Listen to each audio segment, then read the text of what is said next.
Welcome to Gear Tasting Radio. We're offering an in-depth look into the usage and philosophy behind the equipment in our lives. I am joined by Rob Henderson. Hello. And I'm Brian Black. Today we are going to answer questions. Boom. Finally. Boom. We said we would. Yeah. We said we have some questions answered, and we will answer some questions. Yeah, I have them. To answer. I'm not texting. This is. It feels weird in here. We moved some shelves around, and now it feels like there's more echo in here, too. Yeah, Do you feel that? Maybe a little bit. I don't know. We'll talk quiet. Yeah. I did want to mention that we are drinking Avoca coffee on this episode of Gear Tasting Radio. I don't know why I felt the need to mention that, but that's what we're drinking. We get asked a lot what kind of coffee we drink, and this is what we buy from Avoca here in Fort Worth. It's available online if you're interested in supporting one of our local businesses here. We do, and we love it. I can smell it from here. Yeah. It's breathtaking. And it was like pushing out the aroma. Yeah. Love it. It's good stuff. All right. That's not a paid endorsement, by the way. So this one is kind of a little bit of follow-up from the last episode of the 5-item 48-hour challenge. Okay. Somebody in the comments asked, could you not use the tarp to make a makeshift pack/bag? So both of us had a tarp on our list as one of the 5 items. Yeah. And I had put a dedicated pack on mine, and then you had talked about making the bat belt of yeah. doom. Well, I mean, it does raise a good point. Sure. I don't know. I've really never tried to fold a tarp into a backpack, but I'm sure you could do it. Yeah. Maybe like a sling bag kind of setup too. I feel like I would be gaming this, though, because, well, I don't know if there's ever a situation where I'm going to try to put all that crap on my belt and walk, but, I mean, I just don't know.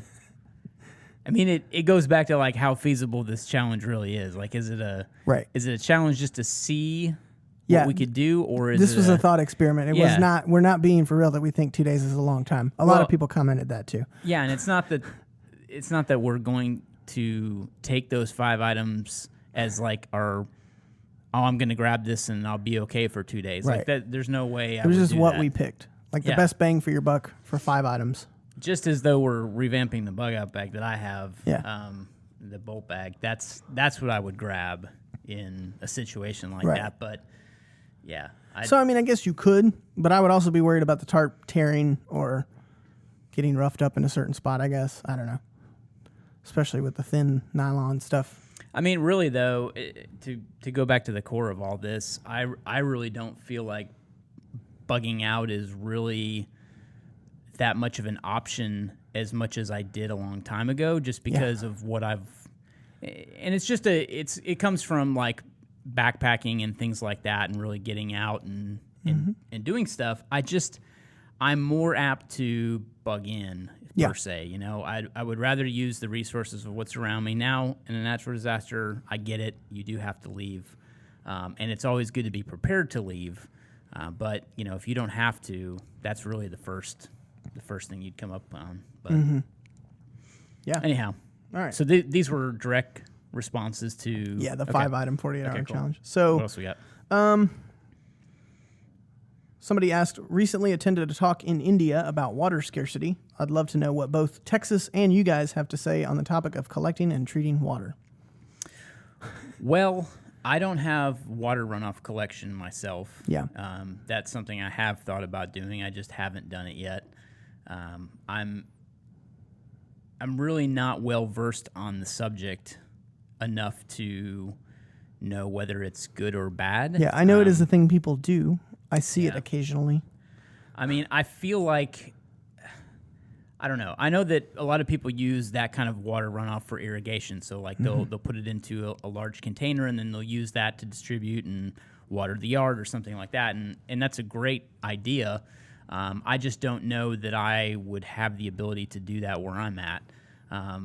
We do have a pool, though, and I always think about, well, I could always pull water from the pool and treat it. That's a good point. I don't want to drink a bunch of chlorine water, but at the same time... Does boiling get rid of the chlorine? Yeah. I don't know. Okay, yeah, so boiling will you kill go. everything. Hmm. But, wait, you know what? That's a good question. I don't know. I fill the bathtub when a tornado warning comes. Just in case. I don't know why that's a question I am questioning, but... Well, chlorine is more of like a chemical, less of a like virus. Right, exactly. So I don't know that it would get treated out. I think you'd be okay. Yeah. But Either way. For this, I do keep 2 giant 48 packs of water bottles in the house. Right. And that's what I kind do of rotate too. those. So Yep. I guess it's not so much a water treating issue as it is I have water in case. I mean, we're in an urban area, so there's water sources everywhere, from lakes, from streams, from the golf course, places like that. So I'm sure the talk about it in India was much different because they don't have access to that kind of infrastructure and things like that in some places. But yeah, I mean it's a legit concern. Sure. If power goes down, you do have to think about water because treatment facilities aren't going to operate and things like that. So, I mean, it's a legitimate concern. Right. However, I'm sure your water supply, just like mine, I have what? I have 8 cases of water. So Good. Wow. Okay. Yeah. That's I have 2. That's a lot. Yeah. That's great. But I mean, that's just what it is. Yeah. I mean, it's like we cycle through it. Yeah, exactly. And I try to anyway. Yeah. I mean, I know there's a shelf life on bottles of water. Well, and we've both talked about the different filter setups and keeping like a gravity filter or a squeeze filter with Aquamir tabs. So that gets both treatment angles to get rid of viruses, especially if you were in a third world area or someplace. Well, I actually did have to use bottled water for a while too because there was a pipe broke down the street from us and they had to shut off the main water line, and it wasn't quite 24 hours, but it was a while we were without water, and we didn't know when it was going to come back on because I went down and talked to the crew that was working. I said, "Hey, what's the problem? Is there what? I mean, I didn't what's going on? Right. Turn it back on." Yeah, but they said, hey, we don't know. Yeah, that's basically what they said. Hey, we're working to get it restored. Sure. And, we're doing it as fast as we can, and we're not sure if this is going to fix the problem. So, there was a while we were like, well, it could be a few days. Yeah. So we never know. Sometimes there's dirt in the water from when they're working on lines. I saw somebody post something the other day, some chemical or something had gotten into a main as they were working on it, and the water was coming out like neon pink. Oh, God. Yeah. So not a good option there. But yeah, so that's water treatment. I'd freak out if my water was neon pink. All right. Brandon on Twitter asks, how do you prep leukotape for taking into the field? Do you end up just taking a whole roll? I do not. No. So what I used to do before I found a new product that we're carrying, and I know I sound like I'm pitching. You sounded a product, like you were recently converted. Yeah. Before I found. I actually am converted, but just because I found a good commercially available product that was already kind of pre-cut. Yep. So, and really the only thing I have to do before I take these into the field is round the edges of these, and that's what I've done. So there's basically a product called a skin-on-skin dressing kit that we carry in the ITS store. And I swore by leukotape too. I mean, I carried it forever. It's been in my vehicle forever. I have to replace it all the time because it would get hot and sticky and turn into a mess. But the way that I would prep that is that I would cut off pieces of leukotape. So I basically had my hot spots figured out. So I knew that, I know that I always get them on the outside of my heel, but I also get them on the inside of my heel too. So on not the flat part of my foot, but on the outside. So I had some longer strips that I cut that wrapped kind of around my whole heel and basically took care of both of those areas on my left foot. That's where I get them all the time. My right foot, it was only on the outside of the right side, so I just needed a smaller piece. But the reason for rounding the edges is because you don't want that 90-degree edge to catch and pull up and remove the leukotape. Or when it starts to pill or to pull like that, it can actually start rubbing its own blister, depending on how much mileage you're putting on your feet. So, I mean, I learned that from doing those carry the load events where, over the span of 24 hours, we're walking 26 miles. So that was a real test of not only my footwear, but of knowing my feet and how to treat hot spots, because we were fortunate we could just, pull off to the side of the road and treat a hot spot if we needed to. I didn't want to stop, but I made myself do a sock change and things like that too. So, but I would put those the pre-cut pieces of leukotape that already had rounded edges, I would adhere them to like a wax paper. And that's what I would use as kind of a release agent, if you will. You could also use a piece of old sticker, like if you peel off the sticker Like a backer. Yeah, like a sticker backer. You could put it on that too. But I found it easy to put it on that stuff and then kind of leave an edge, but then cut it out from there, if that makes sense. So putting it all the way over the backer and then cutting out the shape. Yeah. And then I'd make sure that I had some kind of edge already peeled up on it because they can be a real pain to separate from that as well. But there's another, it's not wax paper, there's another kind of... Like contact paper? Or? Well, you could use contact paper, I think. I'm trying to remember what it was.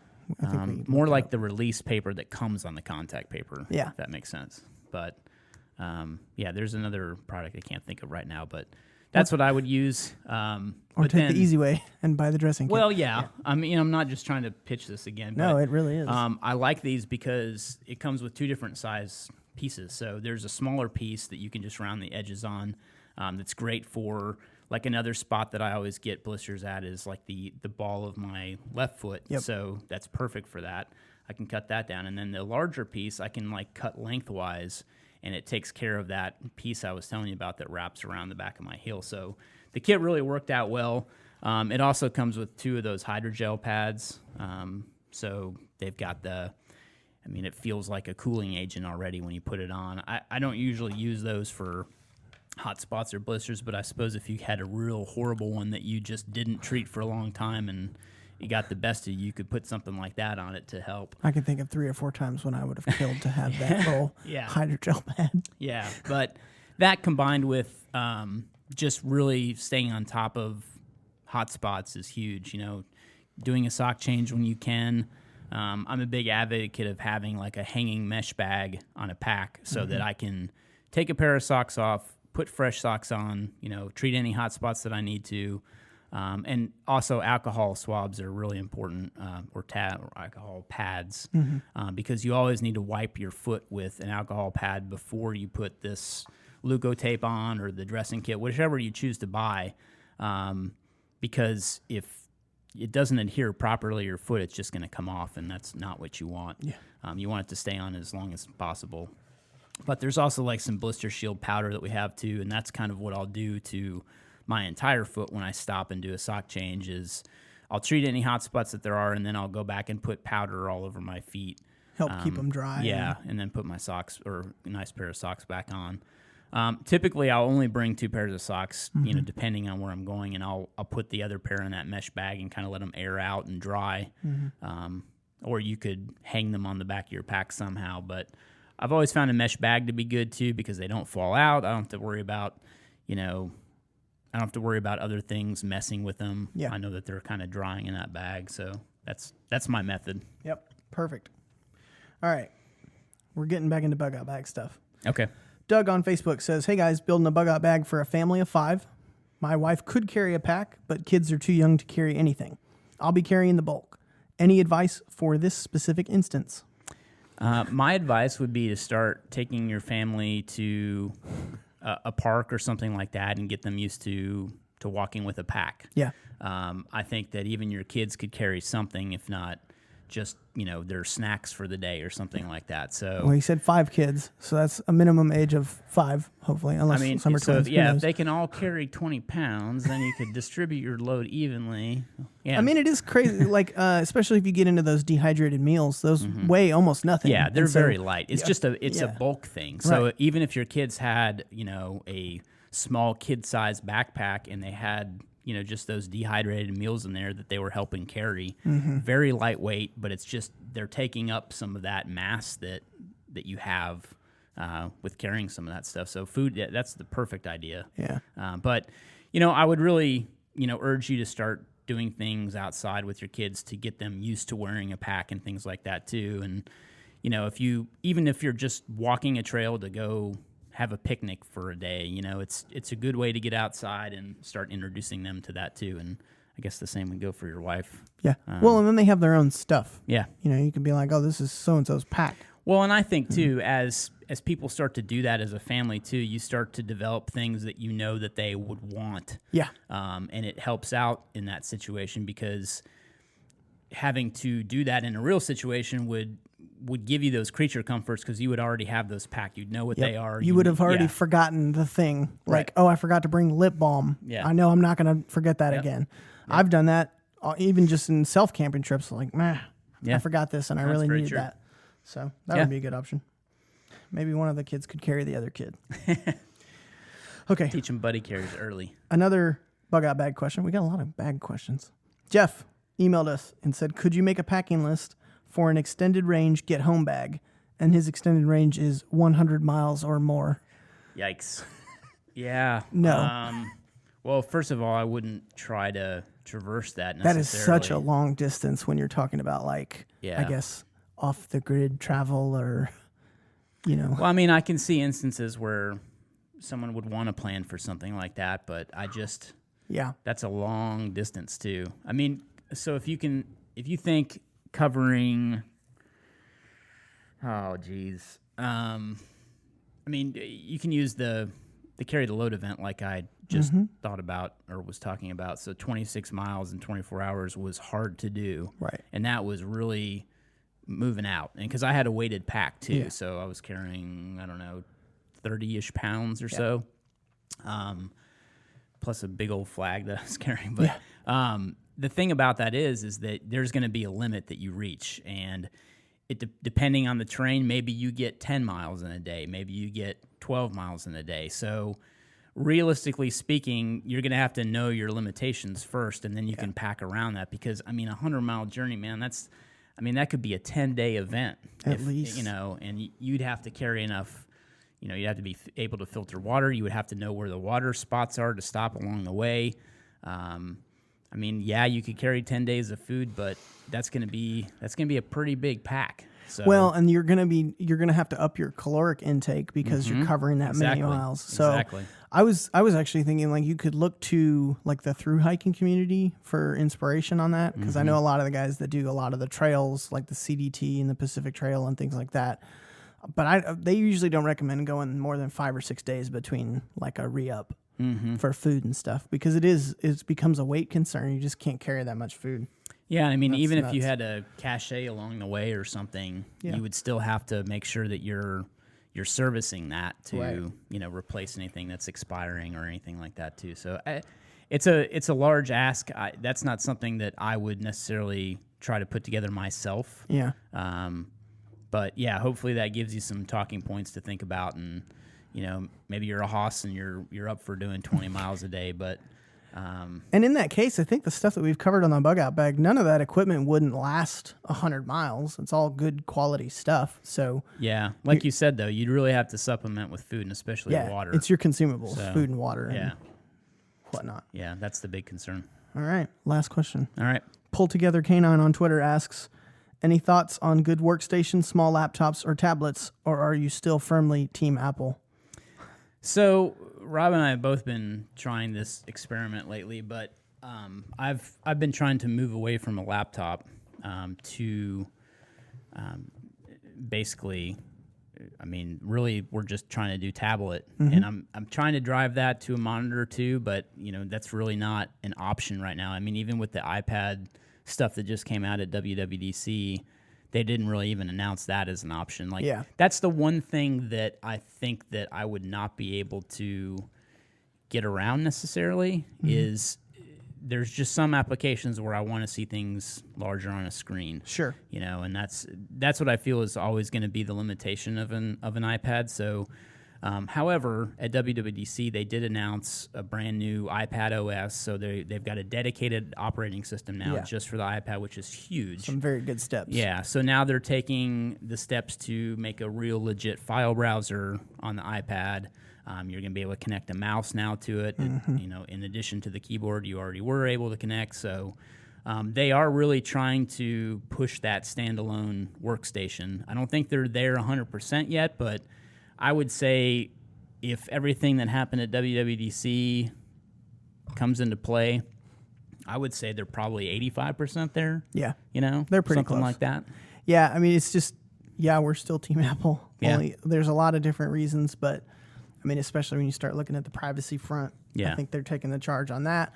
And security is the big thing that keeps me on the Apple ecosystem too, and ease of use. And once you're plugged into their ecosystem, it's really hard to I wouldn't even consider an Android tablet in the position I'm in. But even then, when I see Android tablets stacked up against the iPad, they still don't compete. So small workstations, they make the MacBook Pros are tiny these days. I mean, I know they have the keyboard issues and stuff, but that versus iPad, I don't know. I still think it's the best combination. Maybe not the cheapest, but I still think it's the best. I mean, I run a really cheap iPad that's this year's cheapest version or last year's from 2018. It runs great for taking notes, and I find myself doing a lot less computer tasks. It's more note-taking, dealing with OmniFocus, dealing with file browsing, like you said. I'm really excited for this new browsing update. Well, and that's one of the huge limitations I have is that, you're looking at an email or you're looking at a website and you want to save a PDF to go throw some information on or save it for later use, which you could always take a screenshot or something like that. But this new operating system is actually going to allow you to save files, which, I mean, it sounds like not a big deal, but it is a big deal. And then also there's they're now going to allow a USB stick. Yep, so you can put a flash drive in. Yeah, flash drive. And I know a bunch of people are like, wow, way to go. But it is a step forward for them. I think this is going to be a pretty great update. Yeah, I mean, Apple catches a lot of crap because they are never quite first to market with anything breathtaking other than the iPhone, which they did a great job with that. But they're, they come out with a feature and it's like, oh, well, that already existed on some other platform. Sure. Well, that's great, but I do like that they're at least listening to user input about what they want to see on a tablet. So that's a good next step for sure. Agreed. So yeah, that's it. Those are questions.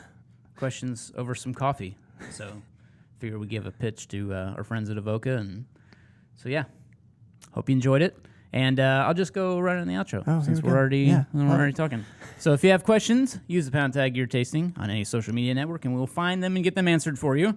Remember to check out our Crew Leader membership. That's our way of allowing us to give you back something in return for your membership dollars and your support, which we very much appreciate. But even if you can't support us monetarily, we would love your interaction on Apple Podcasts. If you want to leave a review, give us a cool comment. We've been enjoying going back and reading the reviews we're getting on the show, so thank you very much for leaving those. It helps kind of spread the love around and get some new people to listen to our podcast. So thanks again. Thanks for listening, and see you next time.